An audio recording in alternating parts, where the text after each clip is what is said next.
Welcome to part 2 of this module. If you haven't already, download the steps of the exercise. Do so and follow along the steps as in the video. Do not hesitate to pause the video whenever you need to. There's lots of discussion there. Please enjoy. All right, Michael, let's switch gears a little bit. You have an exercise for everyone to try right now. Why don't you go ahead and set that up? I do. This exercise has got 4 steps. First step, think of a situation that you would have liked that it had gone better than it did. So this is a situation that didn't go very well. Number 2, how did you intend to behave to have the impact that you wanted? Second part of that same question, what went wrong? Did being on automatic get in the way? Now we're down to question number 3. Did you have a strong enough connection so that those you wanted to impact would actually support your intention? Once again, was being on automatic in your way? Final question, number 4. Did your ego get in the way?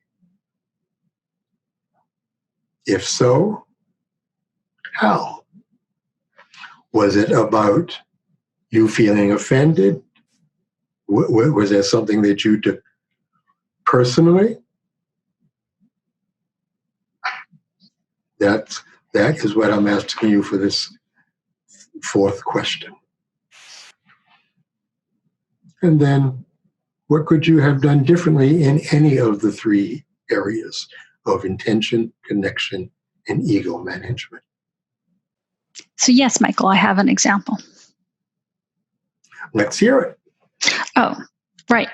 So it was a large leadership conference. These are often very stressful events because there's a lot of people and a lot of logistics and a lot of leaders, both leaders that you're managing up and you as a leader managing people down. So so I was at one of these leadership conferences where the leader in charge decided to change everything at the last minute. And we were like scurrying around like rabbits, and it didn't go well. It just really, really did not go well. It failed. I failed in that situation. So I'll just leave it at that. Okay. So what I intended to be was sort of like really agile on my feet and really responsive. And what ended up happening is that I literally froze. I literally froze when I was asked to do something and I wasn't able to connect. And I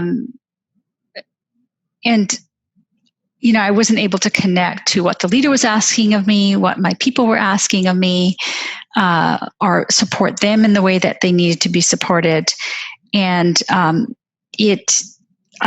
my ego was incredibly threatened in that moment. Myself as a professional, I felt really threatened. And I was just like,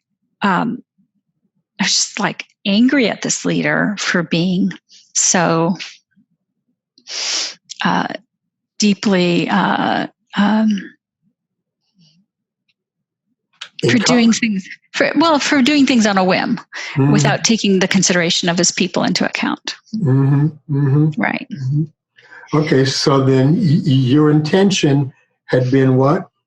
My intention was to be, flexible and agile as a leader, knowing that conferences are often complicated situations where things change all the time. Yes, and instead your ego took over because it was like, there's just no way I can be competent with this quick a change, something like that. Is that what it was?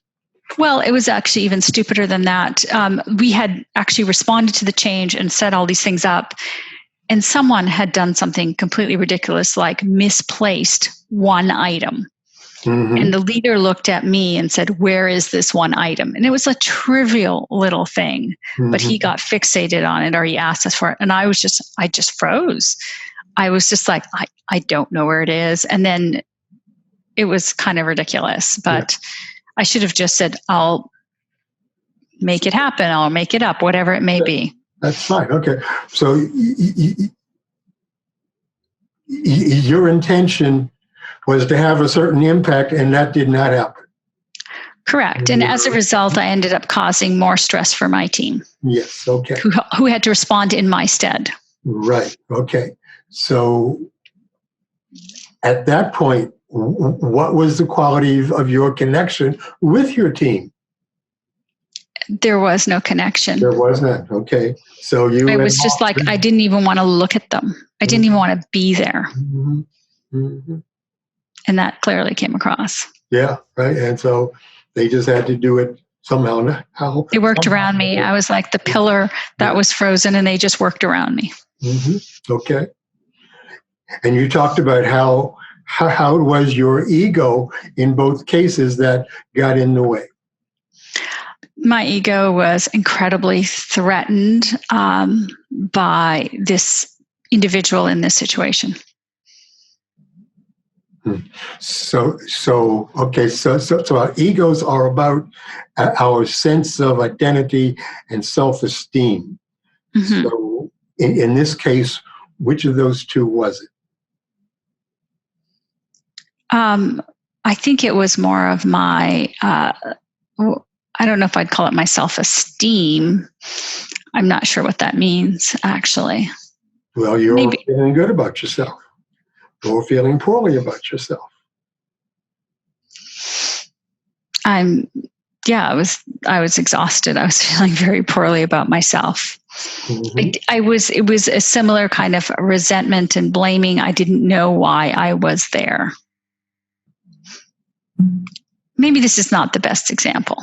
No, I think there's something here, so let's stick with it at least another minute.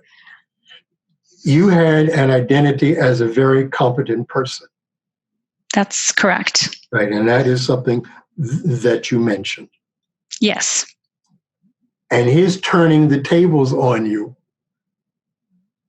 was like a challenge to your competence.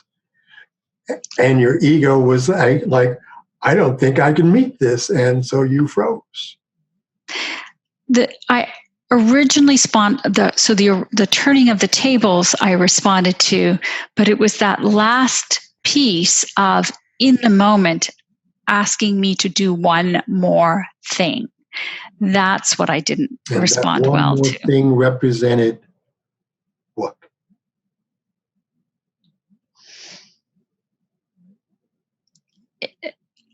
It just represented this kind of trivializing of the whole situation that I'd put together and designed as, as a professional. Okay, so that was an attack on your esteem as a professional. I would say yes. There you go. That was the big ego hook that. And notice you were in a stressful situation. Yes. And when we're in stressful situations, that our egos are much more likely to get triggered and put us right on automatic, throw our original intentions out the window, and lose all connection with the folks that we need to support us and that we need to support. So it's a perfect example. It just shows how it's not easy to get a handle on these things sometimes. So I appreciate your working through it with me. So let me ask you this. I'm still, to this day, a little unclear of what I could have done differently in that situation. Okay. So here he's asking you to do one more thing. Now, let's refocus back on you're at your very best and you're calm and focused. Take a deep breath. And here he is. He's asked you to do this one more trivial thing. What is your response from this calm and focused perspective? Okay, no problem. I would have just done it. And got it out of the way. That's right. Stayed in touch with your people and kept on moving. That's right. So, notice once again how that, think of a time when you're at your very best can bring us back to consciousness. Yeah. Well done, Ronnie. Well done. I still don't like that person. Ronnie, I believe you. All right. I think we've tortured people enough with this example. No, I think people learned a lot from this example. Yeah, because it had depth to it. It would be easy to use a nice, simple example, but you don't learn as much unless we can get to something deeper like you did. So I appreciate that. Okay. Well, thank you. So let's wrap things up. In this third module of this conscious use of self, we talked about the 3 keys to self-mastery, which are intention versus impact, connection, and ego. And these 3 keys just don't happen once and then they're done, but they require disciplined, a repeated, deliberate practice to refine and change your behaviors in order to become an effective leader. So in our next self-mastery topic, we'll be talking about how the mind works. And it's about what makes self-mastery difficult for leaders and pretty much everyone else. And understanding how our mind works is going to help us manage our automatic behaviors rather than having them manage us. Michael, do you have any closing thoughts for us? Yeah, so much of what we talked about comes back to managing our ego. Remember that you have an ego, but you are not your ego. Please manage it before it manages you. Great, thank you. If you have any questions or like further dialogue with Michael, please go to our online forum. I think it's time to say goodbye, Michael. Goodbye, Michael. And goodbye to you too, Ronnie. All righty then. Thank you all. Bye.